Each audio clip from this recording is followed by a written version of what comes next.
Hello, my dear viewers. I am Vishwanath Vishwa Reviews. Release ఈవెంట్ల జాతర మహా జోరుగా సాగుతోంది. ఒకవైపు శివ, ఒకవైపు బాహుబలి. ఇట్లా ఆ రోజుల్లో ట్రెండ్ సెట్టర్లు క్రియేట్ చేసిన సినిమాలు మొత్తం రిలీజ్ చేసి క్యాష్ చేసుకునే పనిలో పడ్డాయి సినిమా సంస్థలు. ఆ సందర్భంలో శివ సినిమా గురించి, శివ ఇన్స్పిరేషన్ ఏదో మనం మాట్లాడుకుందాం. జార్జి రెడ్డి శివగా అవతరించాడు. జార్జి రెడ్డి గురించి చదివినప్పుడు నాకు శివ మూవీ మాత్రం కళ్ళ ముందు కదలాడింది. జార్జి రెడ్డి బయోపిక్ కంటే Shiva movie George Reddy real story అనొచ్చు. ఈనాడు ప్రతిదీ సినిమా తీస్తూ యథార్థ కథాన్ని క్రెడిట్స్ ఇచ్చే వర్మ జార్జి రెడ్డి విషయం క్రెడిట్స్ ఇవ్వకపోవడం బాధాకరం. రామ్ గోపాల్ వర్మ మణిరత్నం క్రెడిట్స్ ఇవ్వలేదు. కనీసం టైటిల్స్ లో వేసి ఉంటే బాగుండేది.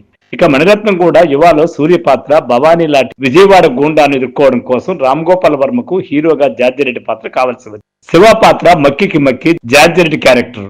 అంతేకాదు, వర్మ చెప్పినట్టు వికీపీడియాలో పెట్టినట్టు ఎంటర్ ది డ్రాగన్ విజయవాడ గొడవలు కానే కాదు. ఒక్క దేవినేని మురళి హత్య మినహాయించి శివ పాత్ర దగ్గర నుంచి శివ మూవీలో 95% సన్నివేశాలు జార్జి రెడ్డి జీవితంలోనివే.